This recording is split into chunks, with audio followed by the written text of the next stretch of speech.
Ladies and gents, welcome back to another Engineers podcast. Today I'm joined by Odysseas, who is founder and CEO, CTO at Phylax.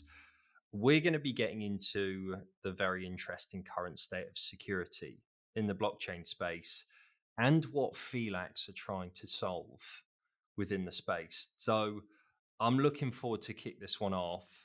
Odysseas is actually joining us from, he's about to go to DevCon over in Thailand. So thanks for coming to join us, Odysseas. Thank you for having me, Elliot. Yeah, it's always a pleasure. Always a pleasure. So I think it's always quite interesting to kick off and understand your background first. So take us away, tell us who you are, and then tell us a little bit about Phylax and some of the problem space that you're in and how you're trying to solve that problem space.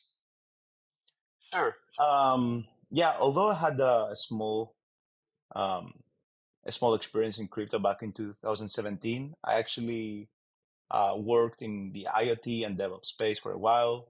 And that was very interesting actually because I got to see what mature observability and DevOps means in Web 2. And then in 2021, I read The Sovereign Individual, which is a fascinating book about how the world is changing. And in a lot of ways, it foresaw blockchains, or at least the value propositions they would bring. And that captivated me. So I decided to quit and spend a sabbatical like learning all I could about protocol and how protocol works, more specifically Ethereum. And I ended up working as a protocol engineer in Nomad, one of the biggest projects back then. It was a bridge. A bridge is a protocol which allows users to move funds from one blockchain from another without trusting some intermediary, right? Without going through a centralized exchange. And we got there was a hack. The whole bridge was drained for $190 million, a lot of money. And going through that experience in the war rooms, strategizing with the team what to do next, talking with affected users, really made me understand the importance of security as a problem space in crypto. And it really drilled into my head that security is probably one of the two most important problems we have to solve in our space in crypto if we really want to see crypto become this new financial rails that is more accessible, less opaque, and probably a better system than TradFi. And we will not be able to realize that unless we solve the UX problem, which we'll not talk about it now, and security, right? Because you can't, imagine, putting your money, your life savings in a bank, and then knowing there is a 5% chance that all will get lost. It's a lot, right? Okay. That's quite a big risk. Let's dial it back. So you were quite an early adopter then in the space. 2017, did I get the year right? Yeah.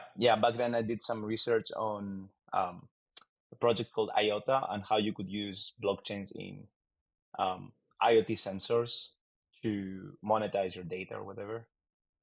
I remember that project. In 2017. And I'm not coming from a standpoint of I completely career transitioned and went into the space, but I remember I was starting to hear about this Bitcoin thing, this blockchain thing, Ripple, IOTA. So I know some of the projects that you're talking about back in 2017. So a nice moment for you. I want to go back to that hack because I think that might pave the way for quite a lot of conversations here. For what you can share, what do you think was the cause of that hack? I mean, Coinbase wrote a very nice blog post. Actually, it would be we'll probably put it in the comments around the technical root cause of the hack was was a vulnerability in the smart contracts code that was um, used by hacker to get some funds out of the bridge, and then because anyone could um, use that actually that vulnerability, then people started copy trading them, and it was almost like a loot.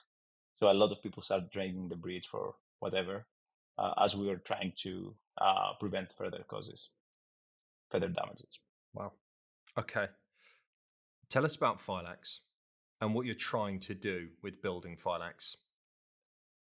Yeah, so I think for me, and I speak for the whole team, is everyone is really passionate about crypto. Like we care about it for different personal reasons, ideological, philosophical, political, financial, and all of us are, I think we're people join Phylax because we really think that security is a very big problem. I mean, the numbers speak for itself.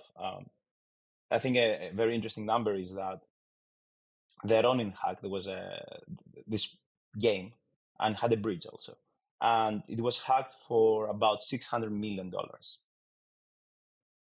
And it's proven. I mean, this is like proven. People can actually, because of the blockchain nature, it's very you can find where the funds go actually. And this is something very interesting about blockchains because regulators a lot of time talk about how blockchains enable laundering. The data have showed that actually laundering money in crypto is harder because you can easily track everything, right? So you can track where all the funds go, where they're mixed, the mix, etc. Much better than what you can do with a traditional financial system where you can hide things. Anyway, so the running hack it's proven to end up in North Korean operatives, right? The Lazarus Group is the most known. And so the nuclear program of North Korea is approximated to be about $1.2 billion. So the Ronin hack literally funded half their nuclear program, That's insane. right? That is absolutely insane. Yeah, and actually North Korea is one of the biggest, most organized hacker groups in blockchain. They're draining tens of millions of dollars almost every month from various protocols. They do it via social engineering. They infiltrate teams and they put operatives inside teams, which they then add backdoors. They infect malware, or they just do hacks, right, by hacking the smart contract code. And I'm on a tangent, but I think that's what's very interesting with building blockchain smart contracts, building apps on blockchains, is that there is no privacy, right? A lot of Web2 systems are secure through obscurity, right? You can read through an API, but have no idea how the API works internally. You can sort of like poke and try to see if there is like some SQL injection. Maybe they're not doing they're not like cleaning up the SQL, etc. But in blockchains, when you have a protocol live, the code is available for everyone to see. So you have, hundred millions of dollars. So you have basically a bug bounty that anyone knows exactly how profitable it will be for them to find the vulnerability. And they have all the time in the world to analyze every single line of your code to find that vulnerability. It's a very different reality. There is no security through obscurity. And that's why a lot of DeFi, decentralized finance engineers leave the space because they can't bear the stress. Yeah. Okay. Interesting. I mean, I'm shocked with some of the statistics. I'm shocked with like the volumes of cash. Talk to us just from a helicopter point of view. What is the current state of security like in the crypto space at the moment? Obviously, we're hearing about a couple of cases here, some of which are extreme, and we're going to talk about the multiple different ways of the security hacks themselves, how they actually come to form. But talk to us about the state of security right now. So I would say it's much better than it used to be. It's much more um, mature. Um, Essentially, there are two ways that there are two kinds of areas. So one is hacks that originate from the protocol itself, meaning that it's either a vulnerability in the code, or maybe some of the team is infiltrated, or somehow they're hacked and they can use their admin keys so they can do something. Um, and the other area is basically social engineering and scamming, where attackers convince somehow the end user, to perform an action they shouldn't do. And in a lot of the cases, what they do is they hack the Twitter profiles of big projects or big celebrities or people, and they post a link about some airdrop or something. So people think it's legit.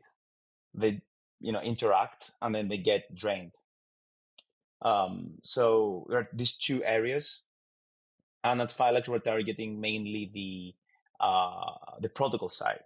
Although we want eventually to also go after the user side, because for us it's not about what we're building right now, but it's about solving security uh, so that crypto can win. And currently there are a couple of solutions. Um, there is a MetaMask, which is a very known wallet. They have integrated a solution from Blockade, which um, scans basically user interactions, and if you interact with something that they think is malicious, they will pop up a message. So there is like some activity there, and it's actually securing people. And then there are some other solutions that are trying to tackle security in different ways, regarding more the protocol side, or in more Web 2 terms, I would say there's about around DevOps, observability, um, incident response, and all that. What are your biggest challenges that you see in protocol security? Um, I think the biggest challenge is that people, unless you have a lot of operational maturity, um, people don't spend money and time on things that they think will not happen to them. Right. So the bare minimum in our space is audits. So you audit your smart contract code before you roll out. But since an audit can cost up to from 100K to 100K or more, right? And so a lot of the projects, do the audits once when they launch. But the problem is that after you push some change to the code, you have to re-audit, right? So that forces the teams to either slow down future development so they can batch updates together to audit them, or you start having your audits lag behind what is in production, right? And this is where you can ship a vulnerability, right? Because every line of code is a liability. And of course, audits are not uh, sure thing. The other thing is testing. We have some recent development the last 2 years around tooling that enables developers to easily test their code in a variety of ways, from simple unit testing to more intricate like fuzzing, property-based testing, invariant testing, where you create simulations with interactions you're trying to basically cover all the possible interactions. So definitely there has been some development where by creating tooling that is simple to use, by removing friction, that means that the developer is more likely to do it, right? And finally, and I think that's actually more rare, is teams to do proper incident response, which means that they have playbooks about what everyone should do in the case of an incident, run simulations, run games where you fake an incident and you see what's your operational maturity. The problem is that all of these things require money and time that is away from shipping features. So you need a lot of operational maturity to be able to say that I will ship a feature slower or later because I need to do these things, right? Or I need to do all of these things. And I think most of the time teams make some bargain, right? They do some things, they don't do other things. Yeah.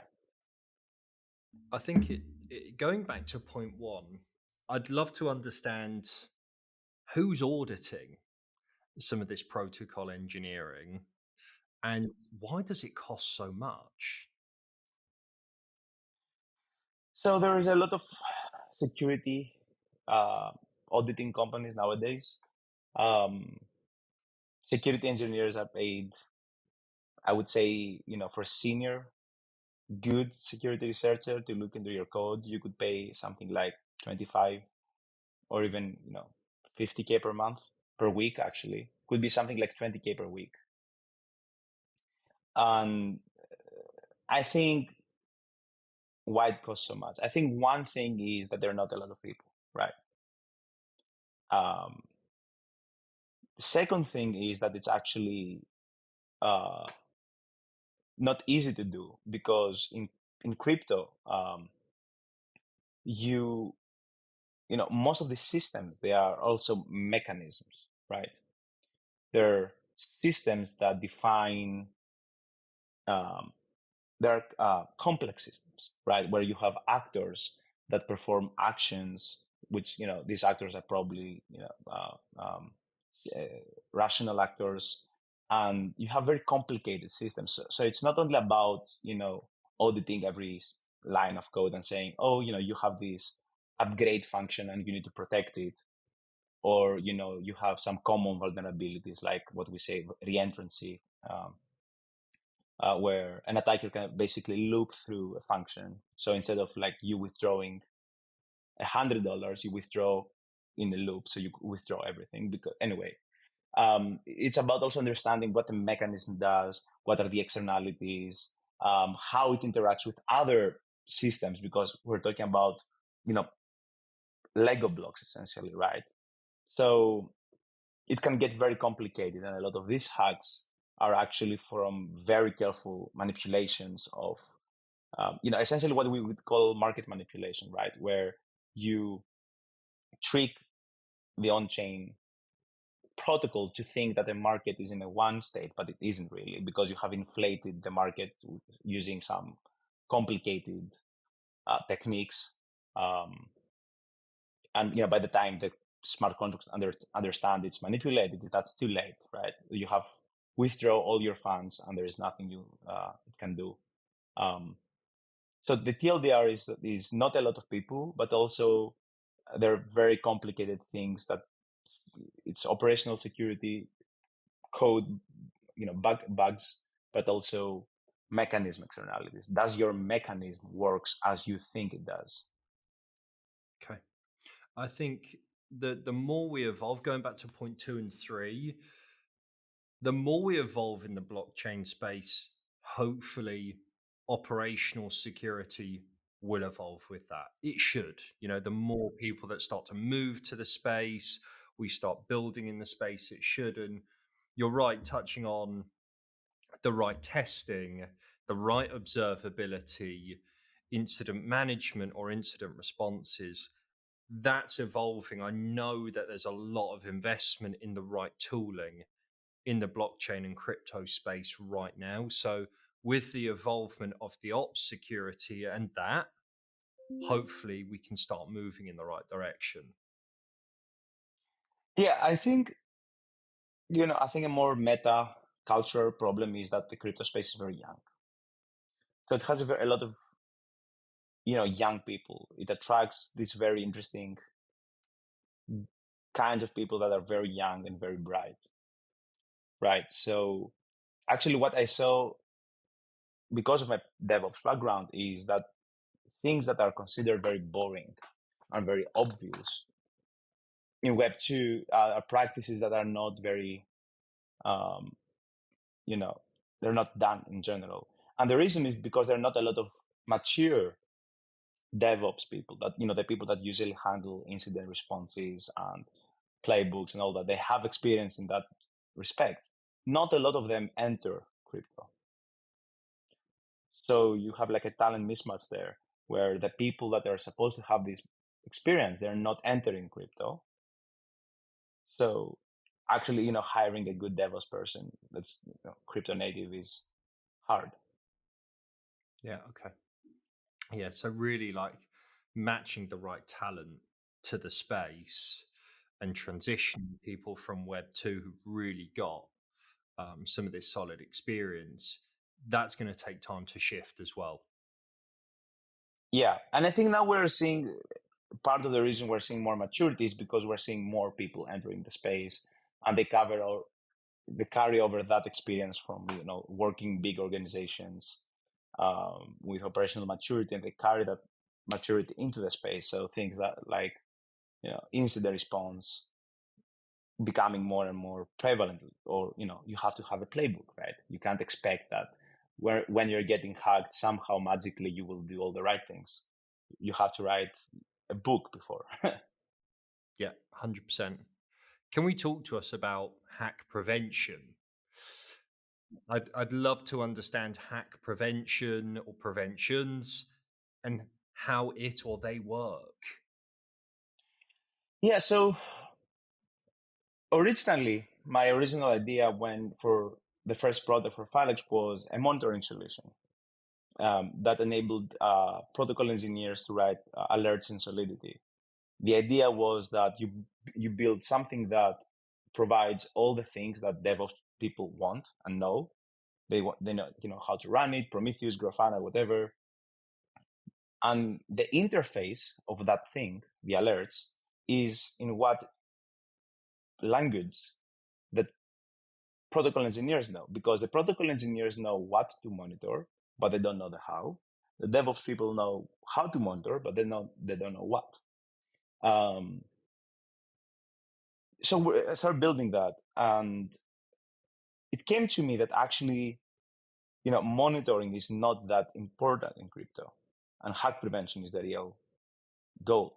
Because in crypto, in DevOps, you're not monitoring something to see your server going down as it goes down. You want to see that it will go down in an hour, in 2 hours, so you can take precautionary actions so that your users don't get degraded experience. Because of how blockchains work, that's not the case. Once your money is out of the smart contract, it's already too late. It's more about damage control. So hack prevention is really what we can do, right? We want to prevent the hack from happening altogether, because once this happens, you can only do damage control. So there are a couple of ways that people do currently. One approach is what we call next block mitigation. So the hack happens on one block and you take some action. Let's say you pause the protocol on the next block. Obviously, this is again damage control. You hope that the hacker will not have performed everything in one block, which is not necessarily the case. I would say that most of the time we see hackers that are very smart about finding a vulnerability, but they botch the execution. And that's why they have to drain it over multiple blocks over a long period of time. So this approach works, assuming that your hacker will not execute to the best they can.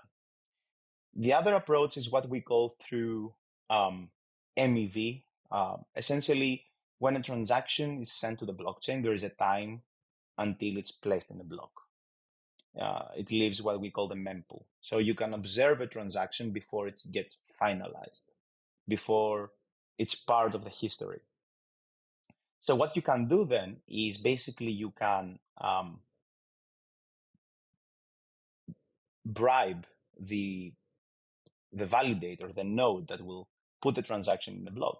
And you can tell them that, you know what, before that transaction, I want you to put my transaction first, which poses the DApp. So the idea is that, in the block, first your transaction will be executed, your DApp will be posed.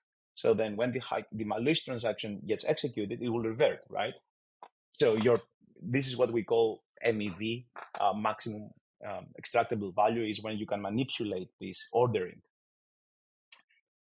But that doesn't work if the attacker uses what we call private mempool, which means that they talk directly with a validator. And the transaction is never part of the public mempool. You can never observe it. You just see it in the block, right? And by the time you see that, it's already too late, right? I mean, you can imagine that very simply, but I will set up an Ethereum node in my home. I can do that, stake my ETH, and then I will wait until my node is selected to propose a new block. And then when it does, it will add my malicious transaction in it, right? So that's another approach. Again, the hacker can bypass it. Finally, we have an approach which basically scans the whole smart contracts in the wild for vulnerabilities based on heuristics. And, hopefully they will be able to tell you that you are vulnerable before the attacker leverages that vulnerability. It's useful, but it's very computational expensive. And, there's a lot of false positives, etc. But these are, I would say, the three main types, right? And then we have what we are approaching, which is with Phylax, which is different. We say that if we really want to prevent hacks, we want to the actor that can really do something about it is the node itself, the node that will add transactions. So how do we incentivize them to not add malicious transactions in the block at all, right? How do we incentivize them to do that? And then, if you're starting to think how you incentivize them, then you're right to the next question, which is how do you define a hack? What is a hack? How do you define it? Because usually the hack is defined at the social layer, right? The hack is something that is usually protocol compliant, right? It doesn't do something that is invalid, but it's not according to the business logic. A nice analogy is, when I lock my door, the business logic says that I don't want you to come in, but you can break the door, right? When you're breaking the door, you're not invalidating the laws of physics. You don't fade through the door. You don't, you're not hovering. You just follow the protocol rules, which is the physics laws. But you break my business logic laws, which is breaking the door, which is intended to keep you out. The protocol hacking is very complex. It's very different to the social engineering security hacks that you have. They're two very different ways of thinking. Like, I like to think of yours just on a high level from trying to understand it, is one or two elements to it is block control, like as in like controlling the block, if you like, and what happens in that block, and then many more things that are happening at computational and node levels that I probably don't understand. But it's complex stuff. it's really complex stuff, and I almost imagine it as in you're trying to reverse engineer a hack itself to understand each step backwards to try and put a prevention layer in or an incentivization layer in to actually stop that happening in the future. Really tough thing to do in an early stage of, the evolution of what we're in blockchain. So this is a good point because there's many root causes for a hack, right? One is bug vulnerability.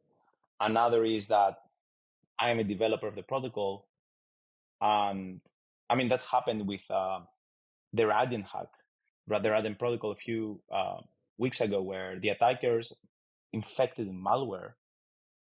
And when the developers wanted to make a protocol change, so they signed with their admin keys some protocol change, it literally intercepted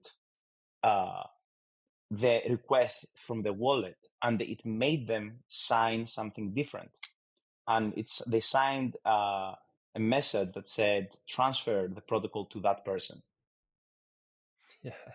And then you have some even more exotic hacks. For example, when they found that the Viper language, which is a language where you write your contract like Rust. So when you compile your smart contract, it compiles them to machine code that EVM understands. So someone found a bug in the compiler which produced insecure code, and they were able to use that. So there's a lot of root causes. And that's why when I was designing Phylax, we took a different approach, which was you don't in these rules. So every DApp defines rules they define what a hack is, but they don't define the how. They define what the end state should never be. So they don't say that my contract should never be, my private key should never be leaked, or that this code should never have bugs or whatever. They encode that my smart contract should never be upgraded. It doesn't matter how that happened, whether it was my private key got leaked, it was some vulnerability in the implementation, doesn't matter. So it's much more easier for the developers to express that because they know what their code shouldn't do. Yeah, they don't know. They just don't know the how. I'm with so they encode that, they put rules on the chain, and then there is this protocol which incentivizes the base layer. So Ethereum nodes or the rollup node analog, which we call the sequencer. So it incentivizes them, and basically they say, I promise to you that I will not allow any transaction to go through which would result in your rule being invalidated, right? And if they do it, then you can create a proof and they get slashed cryptoeconomically, right? And this is the core of our approach, this mechanism that aligns the incentives of those who need security, which are the dApps, with those that can provide security for a fee, of course, which are the base layer, essentially. Yeah, okay. That's a good summary of what you guys and girls do.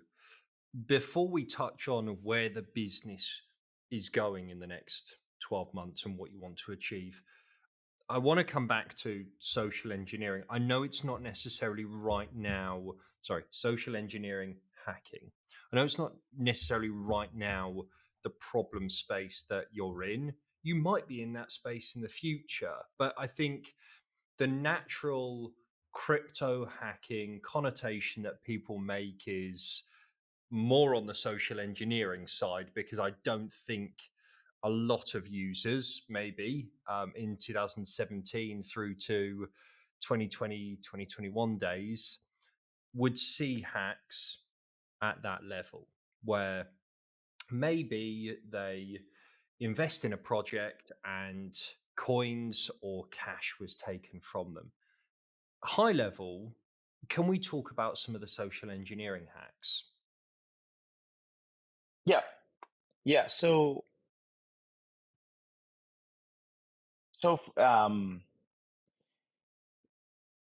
a lot of the times they target the protocol teams. So one is by faking resumes, interviews, and somehow finding themselves in the company, which is, maybe not an issue in Web 2, but in Web 3, where, a lot of people are pseudonymous, they get paid in crypto. There's a lot of crypto native teams. Being anonymous is not weird, right? Uh, Although it's becoming less and less accepted because of the dangers. So one of these ways they add an operative. They ship a vulnerability in the code hidden, and then they wait for the right time. They ship the vulnerability now, and when the protocol has 100 million of TVL total value locked in 12 months, they drain it. Another way is they get the employees to run malware and get infected. So they reach out for contracting gigs, and they offer them something very simple to do for some money. And to do that, they have to run some software, compile things. They do it, they get infected. The rest is history. Another way they do it is they hack, as I said, Twitter profiles or Telegrams, and then they reach out to people either by they post airdrop links which target end consumers, or they invite other colleagues or professionals through fake Zoom calls. And to do that call, they have to run some software and they get infected.